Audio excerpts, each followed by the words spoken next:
Hello everyone!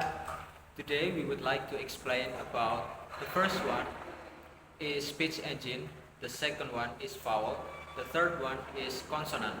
But before we begin, let me introduce ourselves. My name is Gilang Alfian Imansyah.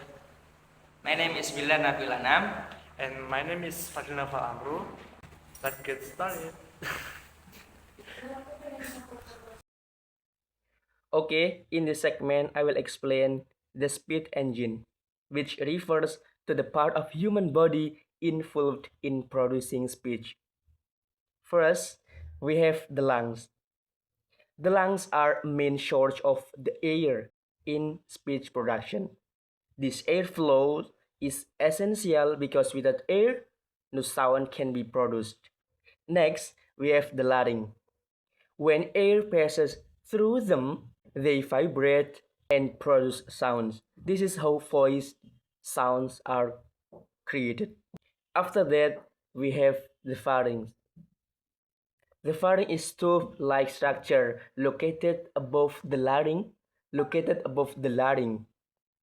It acts as passage that connect to the oral and nasal cavities.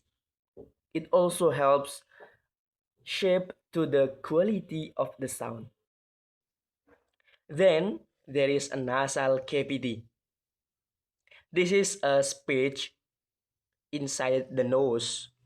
It plays an important role in producing nasal sounds, such as an, and When air passes through the nose, it creates a different sound quality. Finally, we have the oral cavity or mouth.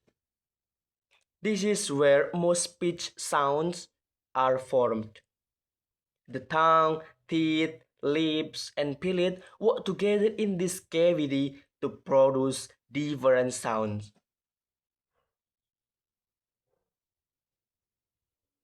By changing the position of these organs, we can produce a wide variety of speech sounds. Part 2. The vowel wheel. Vowels are the musical heart of human language, produced with a completely unobstructed airflow through the vocal tract. Unlike consonant, vowels are differentiated purely by the shape of the oral cavity resonance. The vowel space, the trapezium. The vowel trapezium is a schematic map of the human mouth. It describes where the tongue body is positioned vertically and horizontally. By plotting points on this graph, linguistics can precisely identify the phonetic quality of any vowel sound in any language. The next one is coordinate classification. The first is tongue height, refers to the vertical distance between the tongue and the roof of the mouth, categorized as close, mid, and open. The second one is tongue backness, refers to how far forward or back the tongue is within the oral cavity, categorized as front, central, or back. Let's move to the next one. Secondary modifiers. The first one, rounded. The lips are puckered upward, lengthening the vocal tract, like goose, goose. The second one, unrounded. The lips are spread or neutral, like e, e, e in fleece, fleece, fleece. The last one, tension. Vowels can be tense, or longer, more muscular effort, or lax, shorter, relaxed. The last one, English pure vowel reference. The first symbol, E, E, E. Example word, fleece, fleece, fleece. The second one, air, air, air. The example word is trap, trap, trap. The third one is ooh, ooh, ooh. The example word is goose, goose, goose. The fourth one is ah, ah, ah. The example word is father, father, father. The last one is air, air, air. Example word is about, about, about. Hi, welcome to the segment number 3. The title is The Abstraction. In the previous segment, we discussed vowel sounds produced with a completely unobstructed flow of air through the vocal tract. Today, we will focus on consonants. Unlike vowels, consonants are defined by how we restrict or block the airflow as it moves out of our speech organs. Through this session, we will break down the system used to classify all consonant sounds and learn how even small changes in how we produce this sound can create entirely different meaning in language. The first part is the 3 pillars of classification. To categorize and understand consonants clearly, we use 3 fundamental criteria, which we refer to as the 3 pillars. The first one is voicing. This refers to whether the vocal folds vibrate or remain still when the sound is produced. And then the second one, number 2, is place of articulation. This describes the specific location in the vocal tract where the obstructions or narrowing of airflows happen. And then the last one, or number 3, is manner of articulation. This explains how the airflow is restricted, whether it is blocked completely, only partially narrowed, or redirected through another passage. Every consonant sound in every language can be identified and described using these 3 key features. The second part is explanation of each criterion. So let's start with place of articulation. This term tells us which part of our speech organs are involved in creating the restriction. Here is the main categories. The first one is bilabial. Sounds made using both lips such as p and b. And then labiodental, sounds made using the lower lip and upper teeth such as f and v. And then alveolar, sounds made when the tongue makes contact with or come close to the alveolar ridge, just behind the upper teeth, such as t, d, s, and z.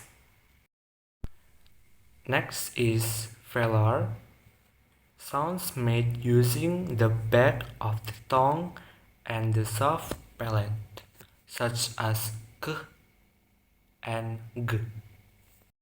And then the last one is glottal, sounds produced at the level of the vocal folds themselves, such as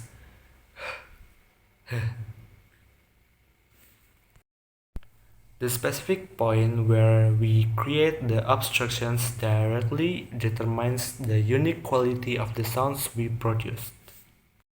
Next, we look at manner of articulation, which describes how severely the airflow is restricted.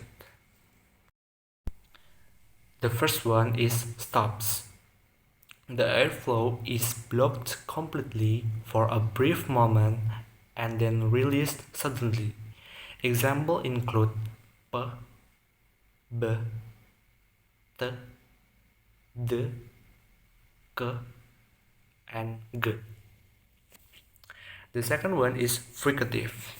The airflow is only partially restricted by a narrow opening, creating audible friction as the air passes through. Examples include s, s, z, sorry, s, z,